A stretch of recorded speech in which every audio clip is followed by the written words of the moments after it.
시청자 여러분 안녕하십니까. 굿모닝 인포머스 경전풍 시작합니다. 테슬라가 지난 2017년 한국의 전기차 시장에 진출한 이후에 누적 판매 10만 대 달성을 앞두고 있습니다. 테슬라는 전기차뿐 아니라 자율주행과 로봇 기술 발전에 박차를 가하고 있어서 계속 이슈를 끌고 있는데요. 서강대학교 기술대학원 백영률 교수님 모시고 한번 알아보겠습니다. 어서 오십시오. 네, 안녕하세요. 교수님과 함께 이 한 3주 연속 이제 테슬라와 신기술, 사실 테슬라 얘기하는 게 아니에요. 지금 신기술의 리더 기술들이 어떤 것들이 있는가 맞습니다. 이런 것들을 얘기하는 건데 오늘은 로봇하고 자율주행 기술 좀 알아보겠습니다. 이게 사실 말은 많이 하고 우리가 많이 뉴스도 많이 나오지만 기술 자체가 굉장히 어려워요. 이해하기 좀 힘들고 이게 앞으로 어떻게 전개될 것인가 이런 것도 어려운데 사실 로봇하고 자율주행은 교수님 말씀하신 것처럼 그렇게 다른 기술은 아니에요. 그렇습니다. 바퀴가 달렸냐 안 달렸냐 뭐 이런 거잖아요. 네. 어떤 수준까지 지금 와 있고 어떤 차이점이 있고 어떤 뭐 유사점이 있는지 정리 좀 해주세요. 크게 한 세 업체를 제가 가지고 얘기를 하는데요. 예. 하나는 잘 아시는 그 옵티머스, 예. 그 테슬라에서 테슬라. 만드는 거. 예. 그 다음에 또 안드로이드, 뭐 안드로이드보다는 그 이후에 나온 것들이 유니츄리라는 데가 있습니다. 중국 업체죠. 중국 업체요. 거기도 뭐 무시할 거는 아니라고 저는 생각을 하고. 그 다음에 보스턴 다이내믹스에서 만든 아틀라스. 이 세 개 정도를 비교하면 대충 어느 정도로 지금 발전되고 있다를 잡아낼 수 있습니다. 그 세 업체가 이제 네. 로봇 산업에 있어서는 최선도 업체 세 업체예요. 그죠? 그렇게 보시면 되는데요. 예. 특히 많은 사람들이 궁금해하는 게 이제 중국의 그 유니츄리라는 회사인데 그 아주 젊은 친구가 만들었어요. 1990년생입니다. 35살. 왕싱싱이라는 친구인데 네. 왕싱싱이 그걸 만들고 나서 주로 이제 공장에 쓰는 로봇. 네. 원래는 4족 로봇을 개발을 했다가 지금 2족 로봇으로 간 회사고요. 그 2족 로봇의 아직도 미국을 쫓아가려면 멀었습니다. 그래서 앞서가는 기술이 어느 회사냐라고 저한테 물어보면 그냥 단도직입적으로 옵티머스. 테슬라가 일단 제일 테슬라. 앞서가고 제일 앞서갑니다. 그다음에 근데 보스턴 다이내믹스가 그 다음 따라오고 그렇습니다. 그다음에 무시할 수 없으니까 중국 업체를 하나 낀다 그러면은 아마 왕싱싱이 만든 유니츄리다 이렇게 보시는 게 맞습니다. 유니트리는 보니까 이종 로봇 그 약간 오작동 일으켜서 사람 공격하는 이런 영상들이 있던데 춘절에 그랬죠. 그렇죠. 네, 춘절에도 그렇고 또 최근에 하나 영상이 올라왔더라고요. 맞습니다. 보니까 이게 뭐 진위는 제가 확인을 해볼 수가 없습니다만 네. 로봇이 사람을 공격한다 이런 문제들 이렇게 윤리적 문제들 이런 것들이 사람들이 막연하게 이제 영화나 이런 것들을 통해서 좀 이렇게 공포스러워하잖아요. 그런데 저는 그렇게 생각해요. 그 모든 것들이 시행착오를 통해서 개발되고 또 개선된다라는 생각을 하고 있기 때문에 예. 너무 크게 생각하지 않았으면 좋겠다. 그러니까 자율주행 자동차도 네. 사람이 운전하는 것보다 10배는 안전하다는 거 아닙니까? 그런데 네. 사고 조금 나면은 그냥 침소봉대에서 막 발표하고 그러는데 사실 따지고 보면 사람이 운전했을 때보다는 훨씬 더 안전합니다. 지금 그 테슬라가 만드는 여러 가지 자율주행이 아직까지는 뭐 풀리 그 저기 전문적으로 전부 다 시험한 건 완전 아니지만 자율주행차는 아니지만 그래도 전체적으로 완전 자율주행차가 됐을 때에는 10배, 50배, 100배 정도는 안전할 것이다라는 얘기를 하고 그걸 되게 로봇택시에서 많이 이따가 나중에 말씀드릴 텐데 로봇택시의 그 자료를 가지고 많이 얘기를 합니다. 네. 그런데 왕싱싱이 얘기한 그 이족 로봇가 춘절에 뭐 사람을 오작동 패고 일으켜서. 오작동한 거는 사실이고 그러한 것들이 있기 때문에 아직까지 마켓에서 그렇게 내놓는 것보다는 공장에서 많이 쓰는 로봇, 휴머노이드. 근데 그 노이드라는 얘기가 뭐 가치라는 뜻을 갖고 있는데 안드로이드도 거기서 나오는 거예요. 앤디와 같이. 인간 가치. 그러니까 이런 뜻이죠. 그 안드로이드도 그런 뜻에서 나온 겁니다. 네네네. 앤드루 루빈스라는 63년생인데 그 친구가 안드로이드를 만들면서 2004년도에 아마 삼성에도 온 걸로 저는 알고 있는데 와서 팔라고 그러다가 안 산다고 그래갖고 그게 참 우매한 거죠. 삼성이 우리가 뭐 한 1000명 정도의 박사가 있는데 근데 박사가 그렇게 중요한 게 아니라 실질적으로 개발할 수 있는 사람이 얼마나 있느냐가 더 중요한 거죠. 맞아요. 근데 그 안 산다 그랬어요. 그래서 2005년도에 구글에다 판 겁니다.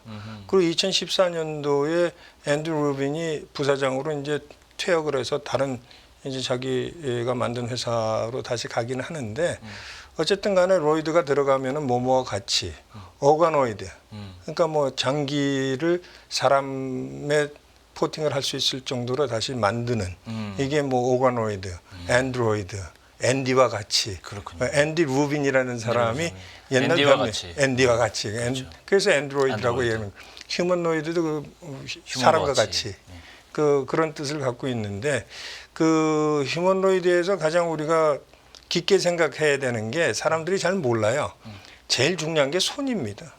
손 동작. 네, 손 동작이 섬세해져서. 섬세해서 그렇습니다. 우리가 이 하나씩 꺾이는 게 네. 이게 전부 다 이 사람 손마디 같은 경우에는 이게 한 손가락이지만 세 축을 갖고 있다고 저희들이 얘기하거든요. 그렇죠. 네, 그러니까 이 관절이 축으로 놓고 얘기를 하는데 로봇은 두 축밖에 없습니다. 손가락에서도. 그렇군요. 네, 섬세한 작업이 아무래도 그렇죠. 분야겠네요. 그래서 많은 사람들이 손을 27축으로 놓고 보는데 그 우리가 안드로이드라고 자꾸 얘기하는데 제가 휴머노이드에서 얘기하는 옵티머스 같은 경우에는 11개 축 뭐 이렇게 얘기를 해요. 그러니까 아직도 멀었어요. 27개 축을 갈 때는 힘줄도 보면은 50개 이상 되거든요. 우리 손을 놓고 봤을 때. 그리고 여기에 달려 있는 센싱의 감각은 한 17,000개 플러스 마이너스가 됩니다. 아이고. 그걸 어떻게 그러다 구현을 해야 되는데. 그렇습니다. 그래서 제가 볼 때는 이거 연구하면 연구할수록 God is greatest. 그러네요. 신이 진짜 훌륭하구나, 창조구나. 준하는. 그래서 저는 그런 생각을 합니다. 연구를 하면서 이게 생물학적인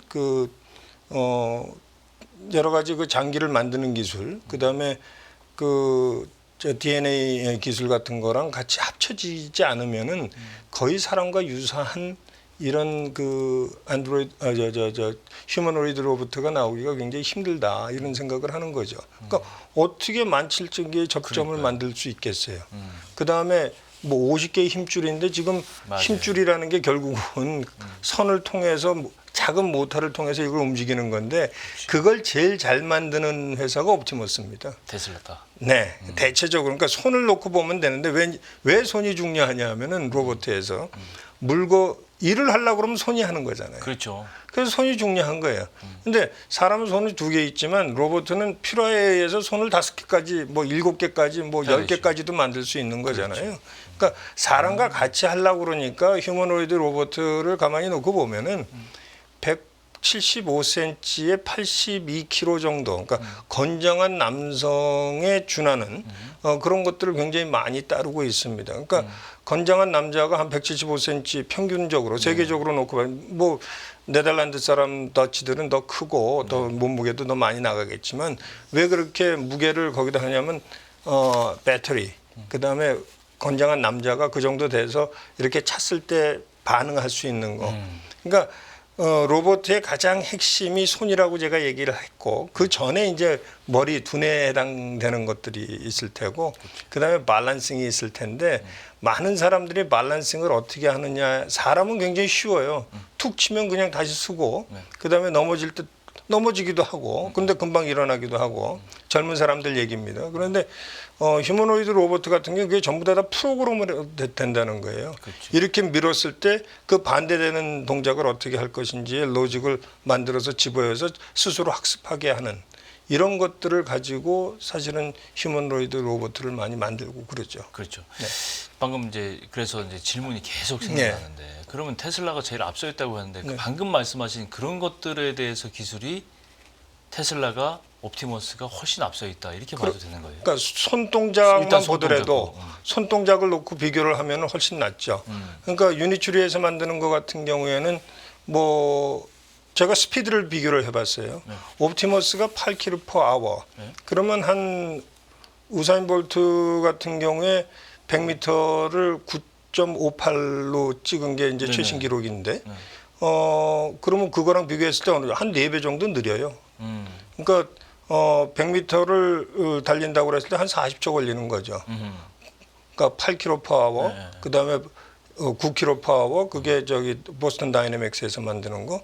그 뛰는 것만 따지면은 거의 비슷하게 유니츄리도 그렇게 만들고 있어요. 뭐 어떤 기록에 보면은 12km까지도 나온다 그러는데 뭐 좀 믿거나 말거나의 문제고 뛰는 거 하나만 보느냐 뭐 차는 거 돌려차기 쿵푸를 배웠다 그거는 네. 그렇게 어려운 동작은 아닙니다. 그런데 한번 생각을 해보세요. 손 동작을 놓고 보고 손의 그 감각. 그래서 저번에 달걀을 그 옵티머스 그 휴머노이드 로버트가 봤습니다. 달걀을 예. 짚는 거. 예, 봤어요. 그건 사실 사람이 지을 때는 별거 아닌데 휴머노이드 로버트가 하니까 그게 굉장한 거예요. 왜냐하면 그 감각과 그 깨지지 않는 힘을 딱 줘야 정확하게 주는 거. 그렇습니다. 그래서 이렇게 살짝 들고 다시 놓을 수 있고 그게 작은 모터가 몇 개가 들어가고 그 힘줄의 형성을 어떻게 만들었는가를 연구를 해야지 그게 가능한 그렇죠. 건데 가만히 보세요. 그 유니츄리에서 만든 것들은 이렇게 오족이라고 다 할지라도 그러니까 그 손가락이 다 있다고 할지라도 펑션하는 거는 한 두세 개 정도 될 겁니다. 또 관절도 또 틀리고요. 관절 수도 네, 적을 수도 있어요. 그래서 손을 봐야 된다 로버트가. 그 전에 봐야 될 게 이제 뭐 LLM 모델로 디시전 메이킹이나 그다음에 하체 사람하고 거의 비슷하다라고 보면 돼요. 그렇죠. 머리의 능력, 그다음에 하체, 제일 중요한 손 일하기 때문에 그렇죠. 손의 능력 이렇게 봅니다. 결국 이제 자율주행이 가고 자율주행의 원리가 더 고도화되면 이제 로봇으로 간다. 이 정리 좀 기술적으로는 단계별로는 그렇게 정리를 할 수 있는데 그렇습니다. 테슬라는 심지어 이런 얘기했어요. 미래에는 로봇 가격이 자동차만큼 싸질 거다. 심지어는 더 저렴해질 거다. 지금 자동차보다. 네. 이게 굉장히 비싸고 돈이 많이 들을 것 같은데 언젠가는 이게 기술적 혁신이나 진보를 통해서 이걸 극복할 수 있다. 이렇게 청사진을 제시하는 거잖아요. 그 일론 머스크가 한 얘기가 대개 2만 불에서 5만 불을 얘기해요. 휴머노이드 로봇을. 네. 그 이유는 뭐냐면 2만 불로 지금 현재로 따졌을 때 2만 불로 만드는 거는 중국의 제품을 부품을 썼을 때 2만 불 정도까지 내려갈 수 있고 그거를 뭐 한국이나 일본이나 이런 데에서 부품을 갖고 오고 미국에서 조달을 한다 그러면 한 5만 불까지 갈 거다. 지금 현재로. 근데 지금 그 왕싱싱이 만들고 있는 유니츄리 같은 경우에는 한 16,000불부터 시작을 해요. 근데 그 조금 다른 로봇이긴 하지만 그 로봇가 다 똑같다고 생각하시면 안 되고요. 무슨 펑션을 할 수, 무슨 기능을 할 수 있는 로봇을 만드느냐에 따라서 많이 틀려지기 때문에 그렇겠네요. 제가 볼 때는 그거는 일률적으로 로봇 비교를 하자. 이거는 별로 그렇게 의미는 없을 수 있다. 그렇군요. 그래서 2만 불에서 5만 불 정도 되는 그런 로봇을 휴머노이드 로봇으로 만들려고 애를 쓰는 거고 뭐 자동차보다 싸질 수 있겠죠. 근데 자동차와 휴머노이드 로봇가 비슷한 점이 많다고 저번 시간에도 제가 말씀을 드렸듯이 네. 휴머노이드 로봇은 두 발로 가는 걸 기본적으로 하고 네. 자동차는 네 바퀴로 가는 걸 기본적으로 하는데 사실 뷰전에서 갔기 때문에 그런데 사실 행동하는 거나 이런 것들은 많이 틀린 점이 많죠. 그렇군요. 말씀하신 걸 보면 이제 분야별로 어떤 특화된 로봇이 네. 일단 쫙 나오고 네, 그렇습니다. 그다음에 이제 뭐 전지전능한 모든 일을 할 수 있는 네. 사람과 같은 로봇이 나오려면 좀 더 시간이 걸리고 아직 시간이 멀고 멀었습니다. 네. 그렇게 정리를 해볼 수가 있어요. 네. 근데 이게 자율주행 로봇 정말 기술이 이제 공유가 되고 각 파트에서 이제 진보 속도도 좀 다르고 한데 자율주행 시장이 일단 먼저 오잖아요. 지금 이게 이제 먼저 이제 도달을 해서 우리 사회에 여러 가지 걸 바뀔 수 있는데 최근에 이제 테슬라가 뭘 발표했냐면 자율주행 택시 이걸 발표했어요. 가만 보니까 그러면 기존 자동차하고 테슬라 이 전기차를 통한 완전 자율주행이 됐을 때 택시는 무인으로 운영이 될 수 있다. 뭐 이런 개념을 이제 이해를 하겠는데 이 서비스 시장에 딱 적용을 하는 순간 굉장히 많은 변화가 있을 것으로 생각이 되는데. 뭐 그죠? 일단 택시 기사분들에 대한 뭐 문제가 가장 크게 되죠. 실직하실 거 아니에요. 그렇죠. 근데 우리나라 같은 경우에는 그 우버 들어오는데도 뭐 지금 다 못 들어와서 못 들어오게 됐죠. 택시 기사분들의 반대에 의해서 이제 막고 있는데 세계의 흐름을 막을 수는 사실은 없다라고 저는 생각을 합니다. 조금 늦출 수는 있어도. 예. 그래서 그 자율주행 택시가 만약에 나온다 그러면 아마 생각할 수 있는 게 여러 가지 있을 거예요. 네. 왜냐하면 내가 자율주행 자동차를 타고 회사에 출근을 해서 그 다음에는 주차장에서 계속 내가 일 끝날 때까지 기다리는 게 아니라 나도 돈벌이를 할 수 있는 겁니다. 내 자동차를 자율주행 택시로 만들어서 돌아다니게 하는 거예요. 그러면 주차장이 필요 없는 세상이 되겠죠. 그렇죠. 그럼 주차장은 녹지 공간으로 다 쓰는 겁니다. 특히 미국 같은 데에서 보면은 네. 그 뭐 예를 들어서 코스코나 뭐 월마트나 이런 데 가면은 주차장이 굉장히 커요, 바깥에. 맞아요. 근데 자율주행 택시가 되면은 물건 살 때까지 기다릴 필요 없이 어디 잠깐 딜리버리도 갔다 오고 사람이 필요할 때 또 쓰게도 만들고 그러면은 대개 자율주행 택시를 우리가 보는 게 우버 같은 경우에는 마일당 한 2불, 네. 2달러 정도 합니다. 근데 자율주행 택시 같은 경우에는 마일당 한 1달러 정도로 계산을 하고 있습니다. 반 가격이에요.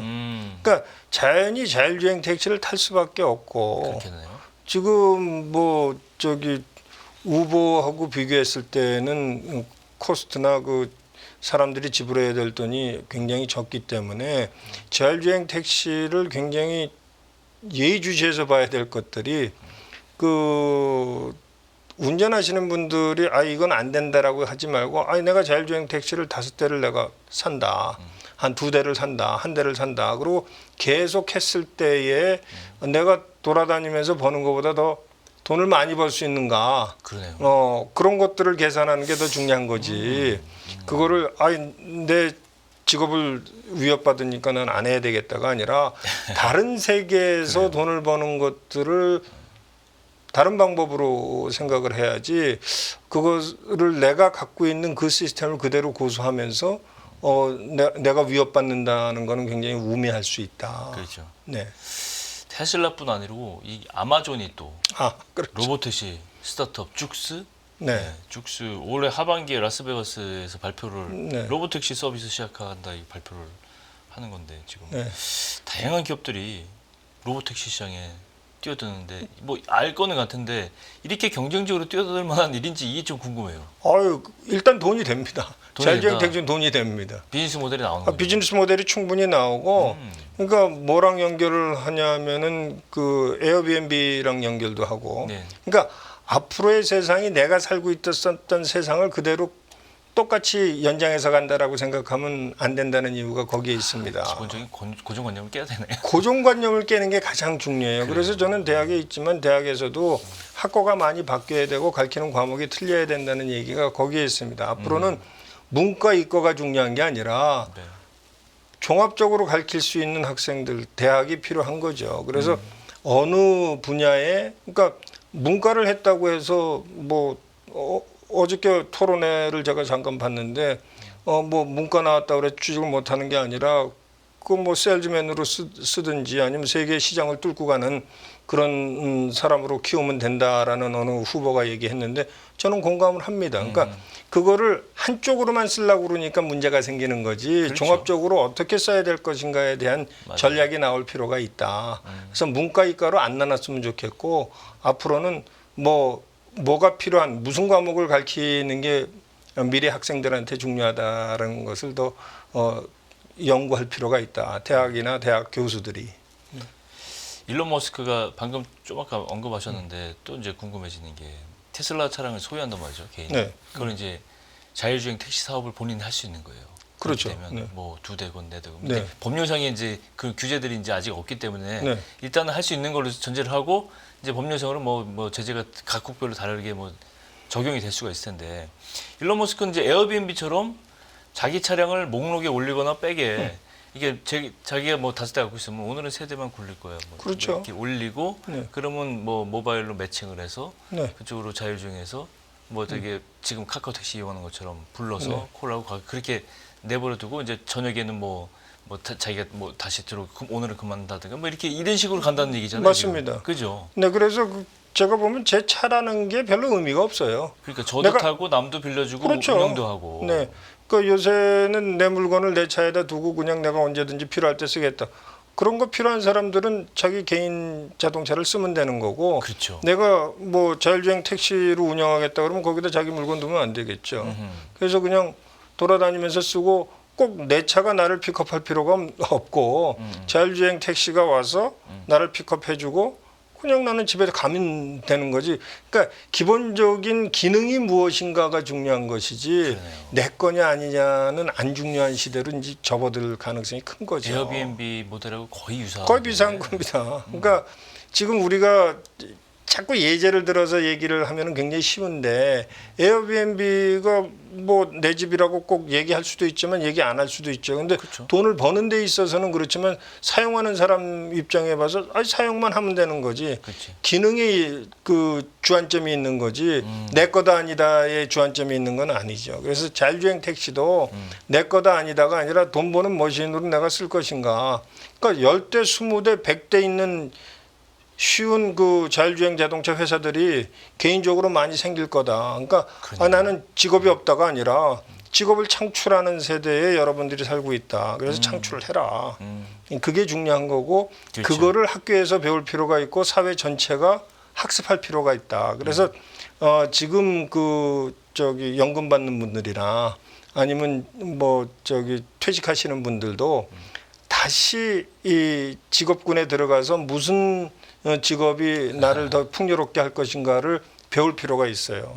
그래서 지방대학 같은 경우에 제가 누차 얘기를 하는데 우리가 학생이 없습니다. 그런데 꼭 10대, 20대 학생들만 생각을 하니까 그렇죠. 그거를 뭐 퇴직하고 있는 사람들의 다른 분야를 생각을 해서 그러네요. 교육하는 기관으로 거듭난다면은 오히려 지방대학들이 더 유리할 수도 있다. 맞아요. 그래서 생각을 바꾸기 전에는 고정관념도 바르고 고정관념 바뀌어야 됩니다. 네. 패러다임도 바뀌어야 되고 네. 여기에 적응을 해야 된다. 그렇습니다. 그렇게 정리를 네. 하고 싶은데 네. 좀 더 얘기해 보면 자율주행 택시 들어오면 에어비앤비가 사실 여러 가지 도시 환경이라든가 구조에 여러 가지 영향을 주는 건 사실이에요. 네. 택시는 더 줄 것 같은데요. 여러 가지 도시 계획부터 시작해서 그렇죠. 그러니까 일단 주차장이 필요 없다는 거고요. 주차장. 네. 그다음에 그 자동차가 지금 현재 그 트렌드를 놓고 보면은 전기 자동차로 갔다가 전기 자동차에서 이게 자율주행이 되는 건지 안 되는 건지로 또 나눌 가능성이 큽니다. 자율주행에 있어서는 전기차가 조금 더 유리하긴 하거든요. 여러 가지 칩을 쓰는데 그렇죠. 전력이 많이 필요로 하고 자율주행의 카메라나 이런 거 작동시키는 데는 뭐 가솔린 차보다는 전기차가 훨씬 더 유리하다. 그래서 레가시 시스템에 이제 엔진을 다룬 자동차냐 아니면 전기 자동차냐. 그래서 전기 자동차로 몰고 가고 전기 자동차에서는 또 다시 나눠서 자율주행이 가능하냐, 자율주행이 뭐 덜 되는 차냐로 또 나눌 수가 있겠죠. 그렇죠. 그래서 그 제가 생각할 때는 미래 학자들이나 미래 그 저기 연구자들이 주로 생각하는 것들이 이거 말고 나올 수 있는 것들이 무엇이 있는가를 같이 붙여야 돼요. 그러니까 그렇죠. 자율주행 자동차가 됨으로써 그러면 주차장이 아까 없어진다 그러고 도시계획이 틀려진다는 그 핵심은 도로의 넓이라든지 또 항상 돌아다니고 있으니까 그렇죠. 그뭐 가솔린을 뭐 태우지는 않으니까 화석연료가 아니니까 뭐 공기에 그렇게 나쁜 영향을 미치진 않겠지만 그게 어느 정도로 아까 그 로봇 같은 경우에는 로봇가 평균적으로 지금 한 2시간 정도 쓰는 그 배터리를 가지고 쓰는 거거든요. 그러니까 배터리 자체도 자율주행 자동차에서 쓰는 배터리를 그대로 로봇에도 쓰는 겁니다. 그래서 한 2시간마다 충전을 해서 이제 다시 하는 것들인데 그렇군요. 이 자율주행 자동차 같은 경우에는 지금 500km 플러스 마이너스인데 앞으로 나오는 그 고체 연료로 만드는 그 옵티머스에서 하는 그 테슬라에서 만드는 그 배터리 팩 같은 경우에는 고체 연료를 써서 훨씬 더 안전하고 리퀴드보다는 고체가 훨씬 더 안전하기 때문에 아직은 비싸잖아요. 네, 아직은 비싸기 때문에 그런데 지금 코스트 다운 하는 거를 열심히 일론 머스크가 한다는 얘기는 들었어요. 그래서 그거 고체 연료를 쓰게 되면은 뭐 15분 만에 충전을 완충을 하면 뭐 1000km까지 간다라는 얘기도 있고 아직 확실한 게 아니기 때문에 뭐 얘기하기 좀 힘들지만 분명히 연구를 해서 훨씬 더 긴 거리를 갈 수 있고 맞아요. 더 빠른 시간에 충전을 할 수 있는 시스템으로 바뀌지 않을까 하는 생각은 하고 있고요. 도시계획 자체가 이제 바뀌어야 된다는 거는 차츰차츰 거기에 맞춰서 바꿔 들어가는데 하루아침에 바뀌지는 않을 겁니다. 그렇죠. 네, 그래서 도로의 폭이나 그다음에 작은 골목에서는 어떻게 할 것이며 그다음에 그 가장 옵티마이즈 되어 있는 도로의 사이즈가 어떻게 되고 그러니까 주차 공간도 옛날에는 사람이 내리는 것을 주차를 하고 내리는 것을 기본으로 했지만 자율주행이 되고 나면은 그냥 자기 스스로 문 안 열고 가서 자율주행 주체가 되기 때문에 폭이 그렇죠. 좁아지겠죠. 그렇죠. 그러니까 뭐 그런 것들은 옆에 문콕도 없을 테고. 그렇죠. 예. 그러니까 여러 가지 것들을 생각하면 많이 바뀔 수 있다. 그래서 그 공간을 그럼 어떻게 재배치할 것인가. 그다음에 뭐 아파트먼트는 어떻게 지을 것인가. 그 환경은 그 나무는 어떻게 심을 것인가부터 시작을 해서 친환경적인 아니면 친인간적인 것들로 어떻게 변모할 것인가가 앞으로 많이 연구가 돼야 될 것입니다. 상상을 하면 할수록 굉장한 변화가 올 그렇습니다. 것으로 생각이 됩니다. 근데 옛날 석기 시대에서 지금 같은 세상을 생각했을까요? 그래요. 생각 못했죠. 우리가 지금 앞으로 살아가야 될 우리 세대에서는 뭐 제가 뭐 그 아티클 같은 걸 찾아보면은 요새는 그 노화되는 그 세포를 이제 점점 젊어지는 세포로 바뀌는 예. 연구도 굉장히 많이 돼 있고, 그러니까 그렇죠. 뭐 누가 얘기했듯이 재수 없으면 300살까지 산다는 얘기를 하는데, 그러니까 재수 있으면 뭐 영생을 살 수도 있겠죠. 근데 저는 그 뭐 종교적으로 그건 믿지는 않습니다. 왜냐하면 그 살고 죽는 거는 신의 영역이기 때문에 예. 신의 영역까지 뭐 타치하고 싶은 생각은 없습니다. 네. 얘기를 하면 할수록 정말 많은 얘기들이 있는데 다음 주에도 좀 재미난 얘기 준비하셔가지고 네. 들려주시기 바랍니다. 오늘 서강대학교 백영리 교수님 모시고 테슬라의 각 사업 분야 미래 산업 얘기 한번 들어봤습니다. 오늘 말씀 고맙습니다. 감사합니다. 예, 이어서 홍선 앵커가 테이바 소프트 강승희 대표 모시고 미국 시장 움직이는 이슈들 이렇게 정리를 해드리겠습니다. 채널 고정해 주시고요. 저는 내일 다시 뵙겠습니다. 고맙습니다. 매일 돈을 쓰는데 그 가치는 누가 정할까요? 정답은 슈퍼달러 슈퍼리치에 있습니다. 복잡한 공식은 빼고 투자 타이밍을 잡는 환율의 핵심만 담았습니다. 빠르게 변화하는 금융시장, 그 중심엔 언제나 환율이 있습니다. 오늘부터 환율과 썸 타볼까요?